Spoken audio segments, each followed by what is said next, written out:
All right. Hey, everybody. Welcome into Unsportsmanlike Hangouts, episode 6. Today we are joined by Brandon Scooby Robinson from Scooby Radio, from NBA 2K, NBA TV. Brandon, how you doing, man? Thanks for joining us. Man, I'm all right. Don't forget, senior writer at Heavy.com and the host of Scooby Radio podcast, which you said. And if you're paying attention, make sure to subscribe on all streaming platforms. Absolutely. We got his Twitter here down in the ticker on the bottom, so make sure you give him a follow on Twitter as well. Scoop, first question for you. What was your first gig in any form on social media or with the NBA or anything like that? My first break came when I did host a show called the Net Slamming Planet, which I co-hosted with Albert King, former Net, and Evan Roberts, who's on Sports Radio 66 WFAN here in New York, and Lynn Wilson. We did it on AM radio for a couple of years. It was a show called Net Slamming Planet, and that was my start, my foundation in journalism. Being in the Nets locker room, being in the visitors locker room. My first year covering the NBA, I was 12, and I was around that was the 97-98 season. I was around the Last Dance Bulls team. Spent time with Michael, Dennis, Scotty, and more. So I've been around a long time. I'm not new. I'm true to this. But yeah, man, I've been around a long time, and those foundations of basketball kind of started, grassroots, New York City. Being around my uncle, who was a commissioner of parks for a basketball league called Citywide. So anybody who came out of New York City, knew my uncle. Anyone from Stephon Marbury to Bernard King and more. And my family running and operating a sneaker store in Harlem, New York City as well. You run around, you bump into a lot of celebrities. So all of that grassroots mixed with the industry, set the foundation for what I'm building and continuing to build now. That's an amazing answer. Actually, for somebody like me, I'm actually a sneakerhead. So hearing that you own a sneaker store, that's one of my vices down the road. Is I've always said I wanted to be somewhat of a DJ because I love music, and I want to be also own a sneaker store because I just love sneakers in general. So that's sort of my love for the NBA, where I had a pair of the Nike Zoom Generation LeBron 2s when I was 7 years old. My mom bought them for me and made me take them back to the store. She hates when I tell the story, and I had his jersey and everything too. And ever since I was obsessed with shoes and LeBron. So you said you were around some big-time images at the age of 12, being exposed to the Bulls and guys like obviously Michael Jordan, arguably the greatest player of all time, Scottie Pippen. Who was one of your early influencers, somebody that you would like stick the finger on and say that was the person that really influenced you? For me, I grew up watching 60 Minutes as a kid on Sundays, and Ed Bradley was somebody that I, grew up a child prodigy who, I had the opportunity to just watch as a technician, just ask questions, interview, and more. A guy that's from the city of Philadelphia, a guy who, was able to get the best interviews. I think his use of the word "why" was always fascinating to me, and how he inserted it into conversations. To be honest with you, Barbara Walters was someone that I enjoyed, being around a lot, or rather watching. And the way that she conducted an interview. And probably the third person would probably be Angie Martinez, New York City radio legend overall. Many people in New York City know her from Hot 97. She's now at Power 105. But just the three things that the three of them have in common, or the thing that those three have in common is, making their interview subjects comfortable while they're talking. If you don't make somebody feel comfortable, they're not going to want to talk to. So, those are the people from the perspective of nothing having to do with sports. From a perspective of sports, I mean, I'll be honest with you, when I got started in 97, 98, being around the then New Jersey Nets, I was around, I was in a locker room with Chris Broussard when he was at the New York Times. He was covering the Nets and the Knicks. I was around Woj, when he was covering the Nets for the Bergen Record, and when the Sixers came to town and were in a visiting locker room, I often would see Stephen A. Smith. I saw the ascension of Stephen A. Smith before he, was a regular on the best damn sports show, and was a regular on CN8, Comcast Network. So, for me, like, if they feel old, I feel old too, because I watched their ascension as, people call me a young vet.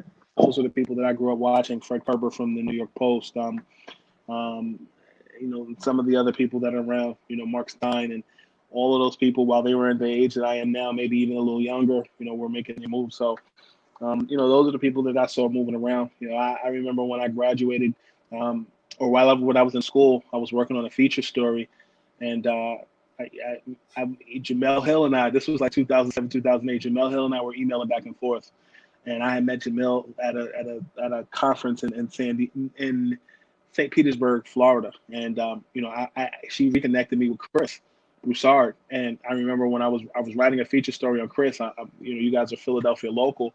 I was working on a feature story in class, and Chris and I commuted to Bristol, Connecticut when Chris was at ESPN, and I spent a weekend at Bristol, Connecticut, and got a tour of ESPN, and really connected and just learned a lot of things while I was there. Like, I'll be honest with you, man, ESPN has the best cafeteria in the world. They have like this candy area that like it has every candy imaginable, like Twizzlers, I got the biggest chocolate sweets covered pretzels, M&Ms. Like, it's crazy. Like, they got a whole carving station where they have like like filet mignon and like turkey and chicken, and like it's crazy. Like, you name it, they have it at the cafeteria. And like, I would sit on the set with Chris when he was hosting Fast Break with Swin Cash, WNBA legend. So like, this was 2007, 2008. I'm getting exposed to stuff like that, like staying on campus for the weekend. Like, that was a pretty big deal. So Chris has definitely had an influence on me as far as just the giving you the ins and outs and things of that sort. Because I saw him when I was a kid, and we stayed in touch. But I have to thank Jamel Hill because she could reconnect the dots for Chris and I, and he and I have been cool ever since. That's actually a really good point. I'm glad that you brought that up, because when I reached out to you originally, I knew about the vast experience that you had, and I actually thought you were a lot older than you actually were. And then your birthday was the other day. It was your 35th birthday, and I was like, oh my God, wow, he's been exposed to a lot at a very young age, and he's still young. So it makes me even more appreciative that you'd reach out and help a up and coming local group like us and come on here. Well, we ain't got nothing but time right now. But aside from all of that, there's a lot of people who do big time other people. If you looked at my tweets the other day, I had made a mention of a media member, and I won't even bring up his name and bring any air to that. But everybody does not look out for other people or give a damn, and that's never been my my MO. But I also do think that because I'm young and I have had an early start and exposure, you got to monitor the amount of access that you give to people. That's separate than just trying to big time people. And sometimes people can misconstrue big timing versus like you're not allowing people access into your circle or your space. And you have to kind of use discernment in that regard. That's very true. That's a great piece of advice that you had there.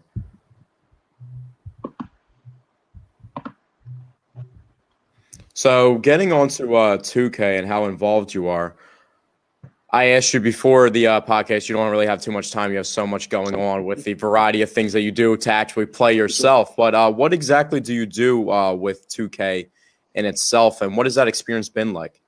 So with NBA 2K, I am one of the media personalities that's on the My Player mode.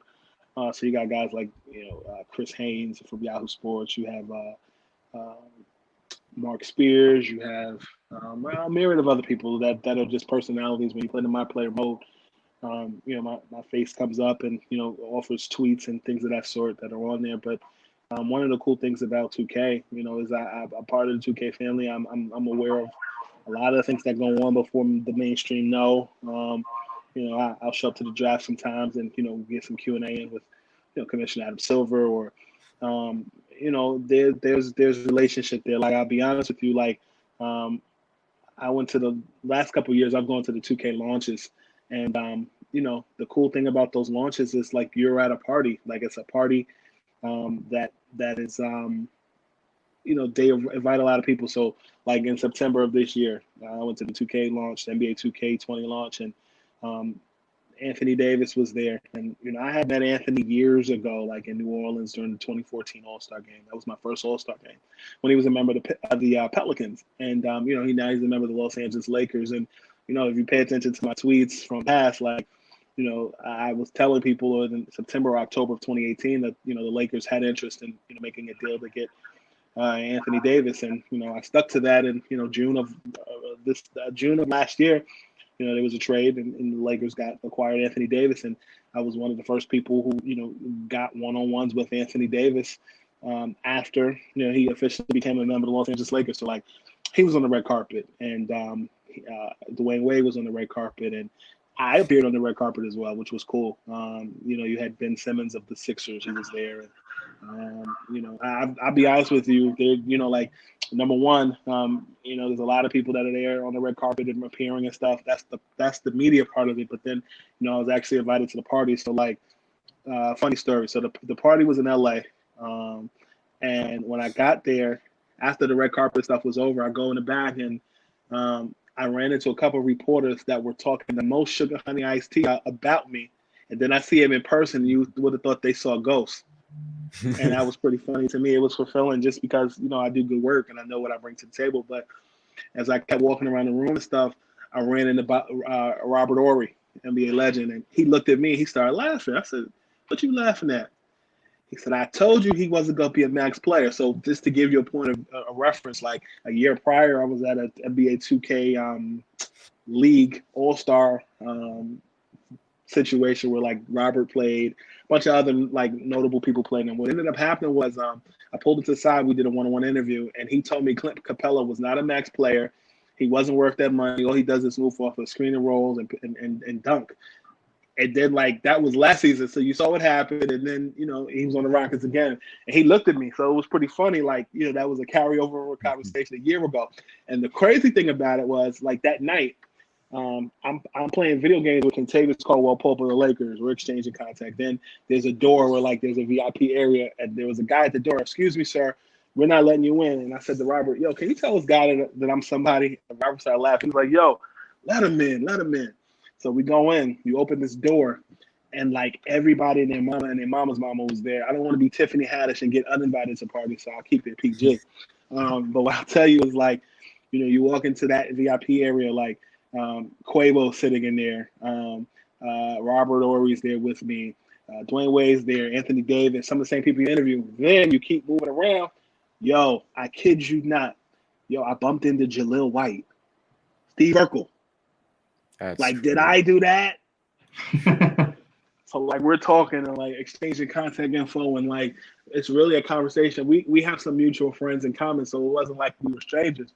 But, like, it was pretty cool. Like, it extends just being, like, a journalist. Like, when you can, like, let your hair or your guard down and just be normal and just be around people that, that put their pants leg one leg at a time, just like you, just, have some influence and, some ability. So, that to me, like, those are some of the advantages of having a relationship with 2K, or, where, there's a party going on and Ronnie will text you and be like, "Yo, you may want to come to this and do that." Like, there's perks in that. But it all starts from just the fact that I actually, dig the product. You may have mentioned that I didn't get to I made mention to you before we started, like, I don't play much just because I'm busy. But this is what I'll tell you. Like, I remember the first NBA 2K.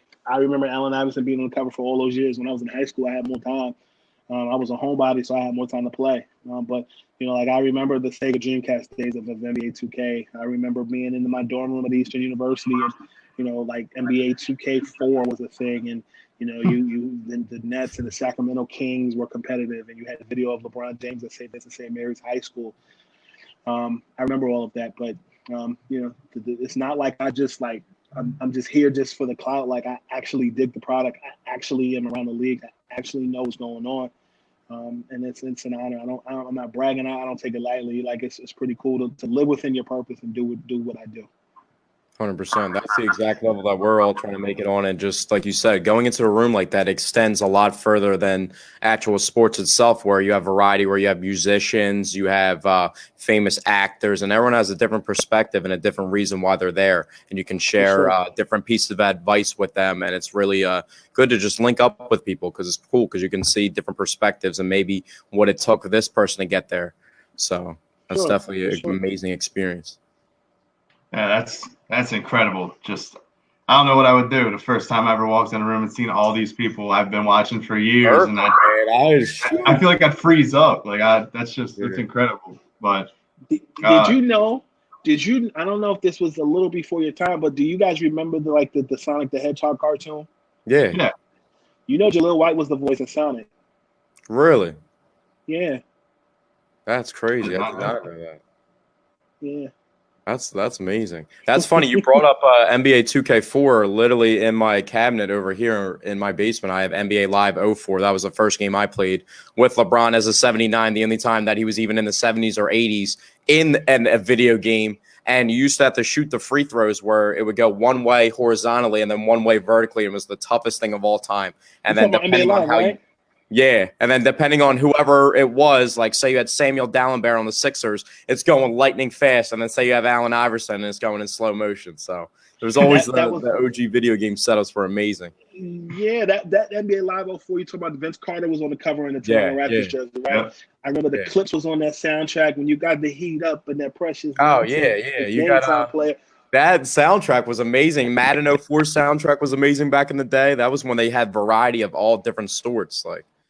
NBA Live 04 was the first live video game that you could play online, and it would change the rosters. Like, so you had like those 04 Dallas Mavericks teams where you had like Marquise Daniels, where he had a spike in his rating because the Mavericks were doing good that year. Dirk Nowitzki was playing well. Yeah, you had all those guys, and I remember the Knicks. You had like Jamal Crawford, Stephon Marbury, Steve Francis. You had like Tim Thomas. You had all those guys on that Knicks team.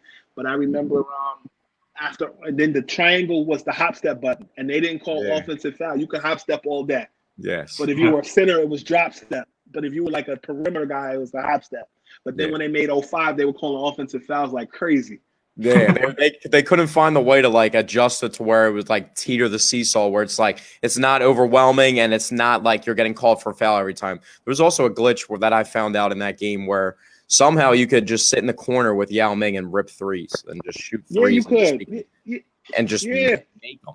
I didn't understand it, but I found it out one day, and then I just sat there and scored like 60 points with Yao Ming.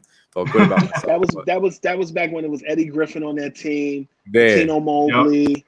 Yeah. T-Mac was one of my idols growing up. Talking about sneakers, I used to. I was big on the LeBrons back in the day, but I was also buying the Piranha Adidas's with T-Mac and the T-Mac like 6-ring ones that he put out. I bought a couple sneakers of his too. And then you brought up Marbury before. He was revolutionary in the sneaker game for dropping the $15 sneakers that everybody had. Mm-hmm. So there's a lot of culture hand in hand. When you talk about the T-Macs, the T-Mac sneakers, do you remember when LeBron was playing at St. Vincent St. Mary's and he had the custom T-Mac sneakers that I think they made just for him? Yeah, they were all white with the golden green trim.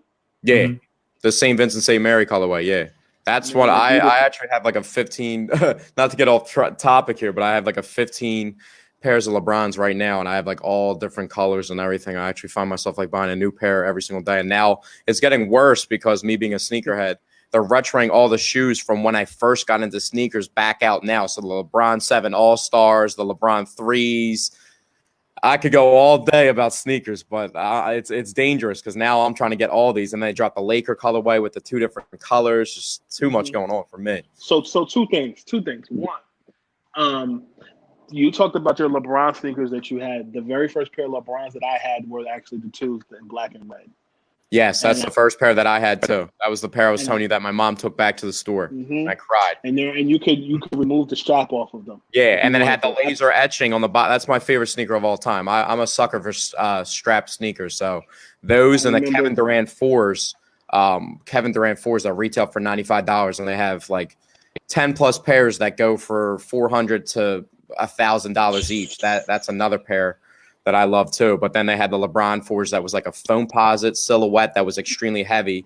They were supposed to tomorrow drop a LeBron 4 17 collab with the strap graffiti that go for like $1,200 now, but they pushed it back.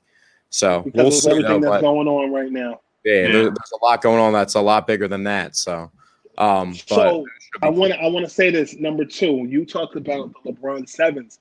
So back in January, when the Lakers were in town and they played the Sixers on January 25th, the day before Kobe Bryant passed, I was actually working and covering that game, and I was in the locker room with the Lakers. And LeBron had 2 pairs of sneakers on him. He had the ones that he wears now. What are those, the 17s or the 18s? Yeah, the 17s, yeah. Okay, so the 17s, and then he also had the 7s. He had the white and blue ones that he wore, the same models that he wore when he was on the Cavs, and he dropped like, 55 on the Knicks that game? This was like maybe 10, 12 years ago. Yeah. And so LeBron had those like on the side, like when you walk in the visitors' locker room with the Sixers, like you're at the door, you look straight ahead. So LeBron is like right dead center, and then to his right was KCP. Anthony Davis like was right to the left of the door, like when you first walk in. So like LeBron had those sneakers on the side, and I said, "Yo, those are sevens, right?" He goes, "Yeah." I said, "Yo, you wearing those today?" He goes, "I don't know." He didn't wear them. So like I snuck a picture and I said, "Yo, these are the sneakers LeBron could be wearing tonight." He ended up not wearing them. Sometimes LeBron will switch sneakers like between halves.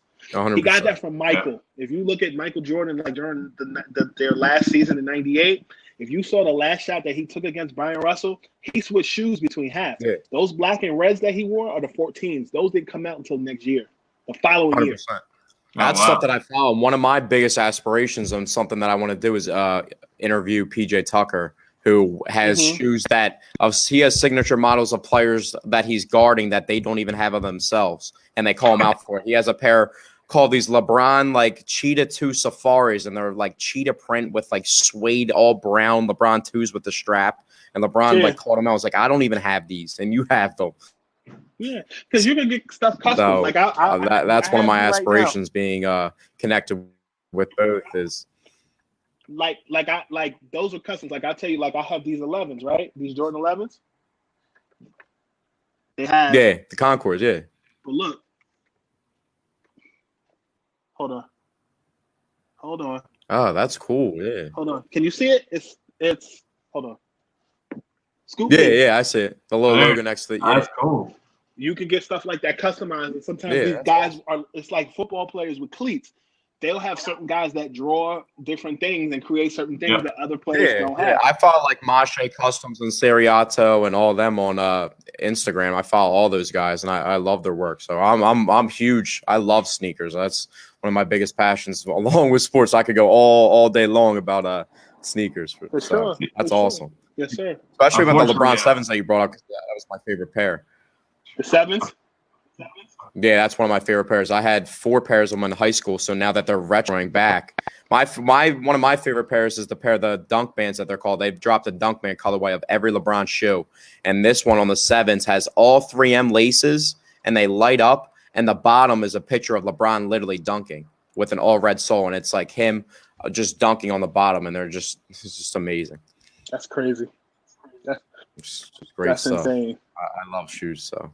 See, I would collect, man, but I destroy them so quick. It's just I can't keep anything clean, man. I had the original KDs when they first they were like, there was the Thunder colors. It was like orange and blue. They were nice, and I had them for a while, and then I dropped something on them, and now it's pretty much the end of them. But back on topic, Scoop. Let's get into your radio platform, Scooby Radio. Why don't you tell us a little bit about that and some things you got coming up that you may want to let the people know, and then also the idea, how it came to fruition, how you started it all up. So Scooby Radio, today actually, ScoopyRadio.com has been a thing 4 years today. Oh wow! We started Scooby Radio literally. Thank you, sir. We literally so first and foremost, Scooby Radio garnered 2.1 million streams last year. We've had anyone from tennis legend Pete Sampras to Shaquille O'Neal, Charles Barkley, Mark Cuban, DJ Khaled, civil rights attorney Gloria Allred. We've cornered the market in 4 years, and the funny thing about Scooby Radio is we weren't actually trying to necessarily be trendy or current. It was literally like me telling people from like childhood that I had a radio show. I worked for an NBA organization, but I did it before the digital era. Like, how do you digitize this? Like, as a kid, I had tapes in a Timberland box. In my parents' house, basically with like interviews with Scott Burrell, who played for the 97, 98 Last Dance Bulls, B.J. Armstrong when he was a member of the Charlotte Hornets, Matt Geiger, former Sixer, when he was on the Hornets, Dikembe Mutombo, former Net, Jason Williams, just a myriad of interviews that we literally just digitized. I even had an interview when even after I finished my show for 2 years with the Nets, I still was going back to Nets games and going to shooting rounds in the locker room, and had interviews with Steven Jackson back when he was a Net. And we digitized that. And so basically we digitized all these old tapes into the podcast space. So we like to call it a time capsule. And what ended up happening is, concurrently with when I was doing the podcast for Scooby Radio, which it was independently produced, I was also a writer at CBS Local Sports, CBS Sports Radio, as well as had a top-rated podcast at CBS, and was a contributor to CBS This Morning. And so, when I was at CBS and was doing my podcast, I was name dropping Scooby Radio.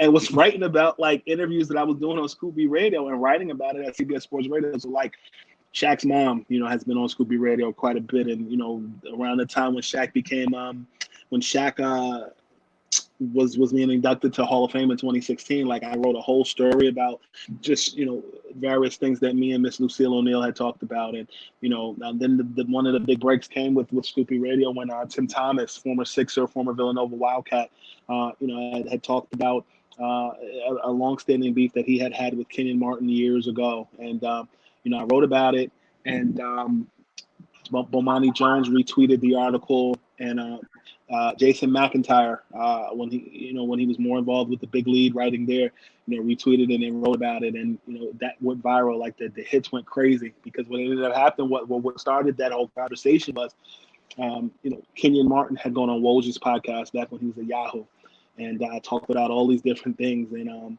the one thing that stood out was that beef with Kenyon. Tim Thomas called me, yo, I want to talk about, what went on with, me and Kenyon years ago. So we talked about it. It's funny because like a couple months later, I ran into Woj, and Woj was like, yo, I checked out your interview with Tim. That's crazy. Like, that all this stuff was going on. I listened to it, and it's crazy that you can hear both sides of the story. So, that's where Scooby Radio kind of, took life of its own. And, since then, we've just continued to expand and grow. The podcast has been mentioned on, The Jump. It's been mentioned on, Complex, Bleacher Report, the New York Daily News, and some other places. And, just relationships and have been able to, get me the guests that I've needed. And, this week we're actually doing Sixers week. So, we had Kenny Thomas, part one, which dropped on Tuesday. Kenny Thomas dropped today. We had Anthony Gilbert from Hoop Magazine. We did an interview, part one, with Theo Ratliff, and part two, drops on Friday. So, yeah, man, just being consistent and just really keying in on nostalgia, but also just just keying in on relationships. That's awesome, man. That's great to hear. I'm a big nostalgia guy myself, so when I hear you got some older guys on that played when I first started getting into the whole sports scene when I was younger, guys like Tim Thomas and Kenyon Martin, which that beef was incredible to listen to from both sides. I think at one point in time they were going to have a celebrity boxing match or something they were talking about, and that was one of the good rivalries once you really got into both guys' sides. That was a good time. And the funny thing is, they literally live within the same development in Southern California. So like where they live, Harrington, Kenyon, Baron Davis, Drake. They all live in that Calabasas area, so it's interesting, like for them to, go back and forth, but like they go to the same bagel place or they go to the same like supermarket. It's like I respect both of them. I have them both on speed dial. What I say to their face, but it's like, you guys make too much money at this point to be, arguing over something that happened in 2004. And my mom actually called me and said, man, you really need to like chill out with all of this back and forth with Kenyon and Tim Thomas. And I kind of left it alone. But it's funny, like when you see them in public, like when I flew to Chicago during All-Star, when I got in, I've like Jay-Z's DJ from back in the 90s, DJ Clark Kent was behind me, and to my right was Ghostface Killer. And when I got off the plane and I was going to baggage claim, like when I got to baggage claim, like Ghostface is standing next to me, and then I see Raekwon the Chef, and then I turn around and I look at Kenyon, and Kenyon looks at me, and we start laughing. So like it's me, Raekwon, and Kenyon just standing around talking, but like Kenyon's like, "How you doing? You doing all right?" Like it was a whole different conversation. And then you're at baggage claim, you bump into Bill Simmons, you bump into this person, that person. Like it was like a who's who at O'Hare Airport. But like that Kenyon Martin thing is definitely something that's as a person who is actually a fan of basketball, who also covers it, like the history, and then you can dig deeper into some of those things that happened. It's pretty cool. But sometimes you got to let things die down. And, that's one of those things where, I have respect for both of them, but I want to see them both prosper, be successful. Absolutely. So, Scoop, who was, you started 4 years ago today, which congratulations. That's awesome to Thank see you. the growth and see how well you're doing. Out of all that 4 years, who was your favorite interview of all time? If you had to pick one person, who was the best, just, down-to-earth person, had a great conversation that you've ever had with? Probably Kenny Smith, because that interview kind of just put Scooby Radio in a whole different bracket, and I was prepared. So, like, they have this thing in like late February, early March called March Madness Media Day, and March Madness Media Day is like a brunch. So, like, it's like a who's who. They come to Manhattan. They didn't have it this year because of everything that's going on, but, like, in the past they'd have like a brunch, and like Kenny Smith would be there, Clark Kellogg, Jim Nance, Ian Eagle, Bill Raftery, Greg Gumbel, just everybody from that was on the TNT and CBS team, Candace Parker, just everybody, right? So Kenny and I have a relationship dating back to his days at Archbishop Malloy High School. He's from Left Rock City, Queens. He and my uncle Billy, my uncle served as a community organizer through basketball, and I had met Kenny like in 2014 when a woman who worked at TNT, connected the dots and wanted me to sit down with Kenny and his daughter when, just talking about their reality show at the time. And so over the years, Kenny and I have, had a good rapport, followed each other on Instagram and what have you. And in my mind, I say, I know what I'm gonna ask Kenny that's gonna blow up the internet. Ask about when Michael retired and when the Rockets won those 2 championships. And so I went to that brunch. There's like a media availability time. So I sat down with Kenny and I'm like, I asked that question and I held it. I waited until May. I waited till like the March Madness tournament was over because it was evergreen. I waited till, the playoffs was after the first round, after the second round, you get into like the conference finals. And there's, sometimes there's days in between the Eastern Conference finals and the Western Conference finals. So you look at the schedule and you're like, okay, I'm going to drop it this day. And that's what I did. I held it till May. So I asked him that question, cut it up into snippets, wrote about it, distributed it, made it do the do, baby. And what happened was it blew up. So this is what happened. So my intern at the time, Fred, he transcribed my interview, right? I wrote the article. I wrote it like that Sunday. It dropped, like it matriculated, like the podcast dropped, the article dropped, it matriculated Sunday. It hit Monday. Like it takes a couple days. And a buddy of mine, Oliver, he wrote at a Dime on Uprock. He wrote about it. And what happened was the video kept just, matriculating through Twitter, what have you. I go to massage therapy monthly. I turn my phone off. I turn my phone back on after an hour later. My intern at the time goes, they just talked about your interview on a jump. I'm like, get the hell out of here. He's like, yeah. So I'm like, where can I find it? So like I turn my phone on. Bleacher Report wrote about it. This site wrote about it. It blew up. And me and Kenny are going back and forth like, I was like, thank you so much. Like it opened doors. It gave it validity in the sense of you're creating a podcast from scratch with a video component. And I used my access to do what I needed to do. And it's funny because like the next year, like I'll go to All-Star every year and I waited for him. This was 2018. I'm on the set of Inside the NBA before the All-Star game at Staples. And I'm standing in the crowd. Shaq, Kenny, and Charles all there. He looks at me and I look at him and I go, thank you. So when he gets off the set, I hug him. He goes, you're welcome. He goes, and we're going to do it again. We're going to break some more doors down. We're going to bring more awareness to this, that, and the third. And it was just, like it's each one teach one. You give somebody a baton and, you help them run. And, that to me, that's probably like, for me, my Uncle Billy was one of the people who introduced me to the game of basketball. And then that connector with Kenny being part of New York City's grassroots basketball, that's about as organic as it can get. And I was thankful, man, to be honest with you. That was probably the best interview I've done on the Scooby Radio platform. But there's been other interviews I've done that have been good too. But that one was memorable. That's very ironic that you said that because today I was watching NBA TV and they had game 1 of the 1995 finals on.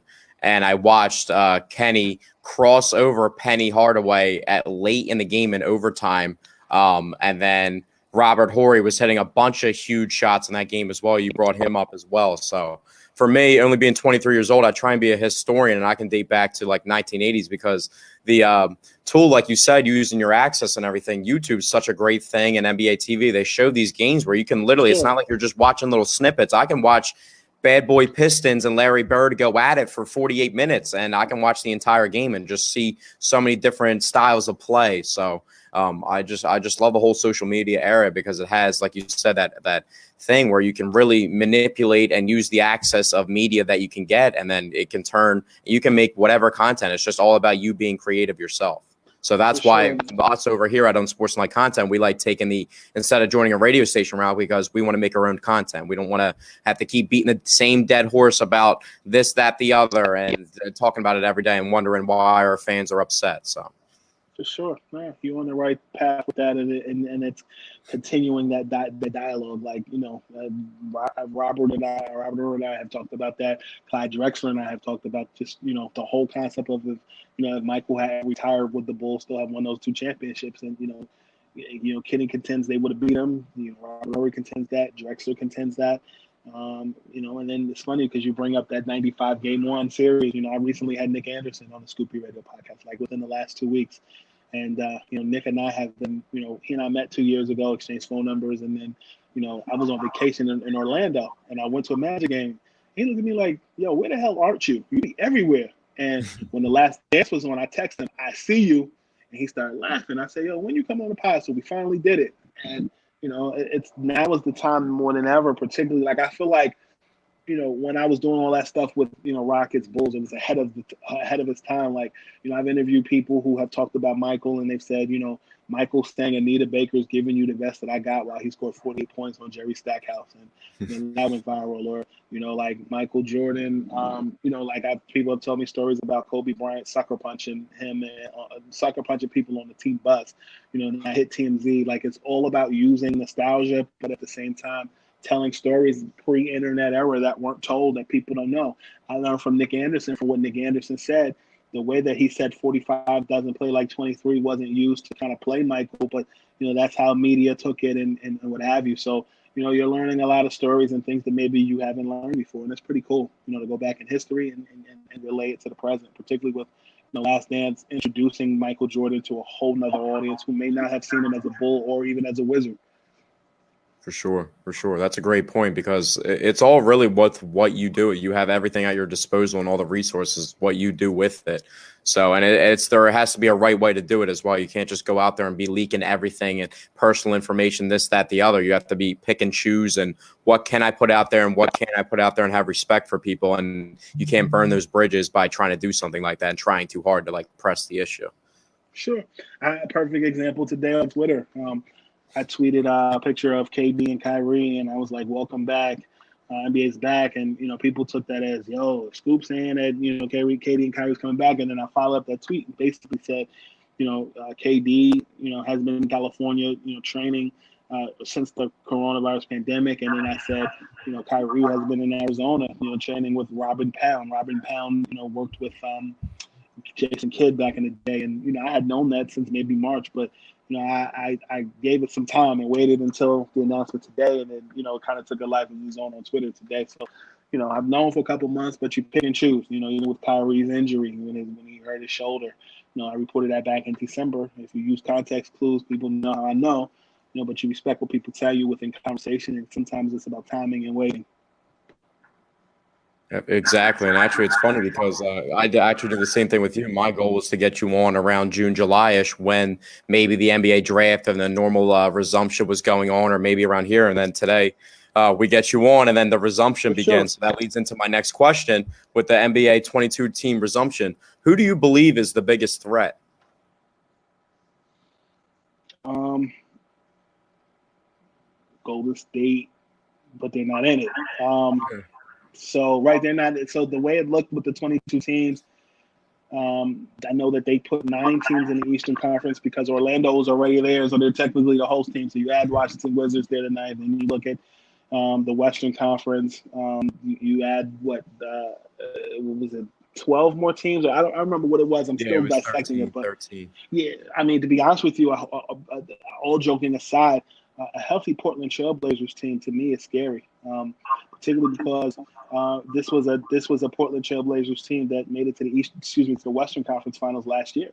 I'll add that when you look at the fact that they brought in Melo when Damian Lillard was hurt, and you have a healthy just an overall team. You have a healthy Blazers team that went toe to toe with the Golden State Warriors last year. I think that Carmelo Anthony is icing on the cake because many people didn't expect him to do as well as he did. I did. But then I also will say that I think the Brooklyn Nets, if they have a healthy Kyrie Irving and a Kevin Durant, is a threat. I spoke to one NBA Hall of Famer who told me a couple of weeks ago by phone, that if you look at a healthy Golden State Warriors team next year and a healthy Brooklyn Nets team next year, they could potentially be a consensus NBA Finals preseason favorite. I look at the NBA's Eastern Conference and I look at the Philadelphia 76ers, a healthy Philadelphia 76ers with a Ben Simmons that's healthy, a Joel Embiid that's healthy, and then the pieces that they brought in at the trade deadline with Alec Burks and as well as Glenn Robinson III. I think if Glenn Robinson III will continue to play as well as he did right before the pandemic hit, I think Philadelphia, is a good conversational piece. I still don't think they're as good this year as they were last year. But I do think that they're at least, a formidable team that, is worth watching. I don't know that they're a threat to the Milwaukee Bucks, but I think when you start reorganizing matchups in the conferences, Brooklyn is a conversational piece, and I think is a threat to, the Milwaukee's and to the Lakers. I think that the Nets and the Lakers match up well. You saw it, in the preseason when they played in China without KD, and they had Kyrie. I like the makeup of Spencer Dinwiddie and Kyrie Irving and Joe Harris, and Jared Allen has found a way to be successful in a lot of respects. I feel like they made him into being the replacement to what Brook Lopez did for years in Brooklyn. You look at Nick Claxton, who's a good spark plug off the bench. You look at DeAndre Jordan. So I think there's certain teams that are threats, but I still do think when it's all said and done, it does come down to the Lakers and the Clippers as far as the two Western Conference teams. Sure, for sure. I think just with the Clippers and Kawhi Leonard and what he's been able to do just all over the place, where he's made an impact with the Spurs and found his role. He made an impact with the Raptors, and now he's found an even different role with the Clippers, and he's still successful. So he's always going to be in that conversation. And just in general, there's a lot of good teams and talented teams out there, and only being 8 games for the seeding, it's just going to be really interesting. It almost seems like it's a March Madness type of format in a way. And a lot of people were pushing for the 1 through 16, and this kind of changed anything. So is words down the road and they switch things up and go that route with how this year is going to go. But it was a little interesting that they did put 13 teams out of the 15 teams in the West in there, and a team like the Suns did make the cutoff in there, which I would like to see more of a balance in a way, even if you're still going to make it Western Conference, Eastern Conference, like maybe the West has more because there's more talent, obviously, clear as day, but maybe a 12 teams and 10 teams instead of just like the 13 and 9. Well, I thought that was a little off. But you think about it, though, it makes sense for this reason, right? So there's no Summer Olympics, there's no Big Three.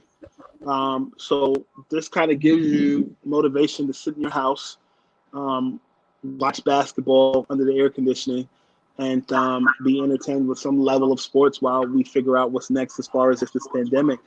Because I really don't think, just because states are getting back to normal, activity, I still don't think we're done as far as from a health perspective, particularly with, things that are going on in this world as it relates to marches and protests and then people outside without masks. I've spoken to some health professionals that believe that, September, there could be a spike in what's going on. And, at least you have some level of basketball that's being played. But, that whole Disney World thing as it relates to, a college-like atmosphere with, villas where guys can spend time with their families and all of that jazz. I think it's a right fit. I know Vegas was a venue that was looking to have some level of participation, but Disney World, there was a strong resignation. That's where things would be. And I got to credit Keith Smith from Yahoo Sports, who has been a Disney employee for about 20 years, and then transitioned over into sports journalism. That was asking the right questions to the right people. Had him on the Scooby Radio podcast, and it seems that Shams Charania of The Athletic and from the Stadium, he kind of took that and ran with it, and it did some advanced reporting on that, and as well as Adrian Wojnarowski, and here we are. But to me, the whole Disney thing makes sense just because they have the Disney Wild World of Sports arena on their campus. They have their housing. They have all of those different things. Vegas, you got to kind of veer off, and like I was speaking to a buddy of mine who's based in the Arizona area and is familiar with the layout of the Vegas Strip, and was saying that even if you stay at a Hotel New York, you still have to walk about 5 minutes to the T-Mobile Arena, and that's what he was sharing with me. And versus Disney, it's all there. And it just makes perfect sense, and it brings some revenue, and on top of it, Disney and ESPN, are a thing. So it just makes perfect sense, particularly for a summer league type atmosphere, and you're pushing everything back with free agency and the draft and everything else. So it makes sense, and I wish them well. 100%. And also with Florida, they were having WWE. It was mandatory WWE because it was like part of their revenue system. So everything like that and stuff like that going on also adds to the conversation as well. But thank you for joining us today, Scoop B. Really appreciated you taking out time. You dropped a lot of great advice for us to take.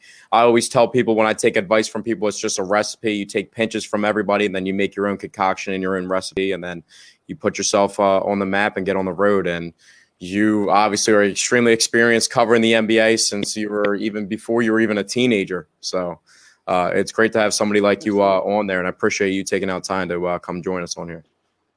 Don't forget us little folks when you make it. Yes, sir. We'll be on there. We'll be making some content for sure. Hopefully we can do this again soon, and it's just been a great time on here. Appreciate it. My man, good to talk to you both, and keep doing your thing and be safe out there. Yes, thanks, Brandon, so much. We like Zach said, just to sum it up, really appreciate you coming on. It was a great conversation today. Had a lot of fun, man. And make sure you look at the bottom ticker and follow us, Scoop B, and look up Scooby Radio as well. And if you play 2K, you'll see Scoop B on there anyway. So, yep, sir. Yes, sir. I'll talk to y'all soon. All right, thanks, Scoop. All right. Later.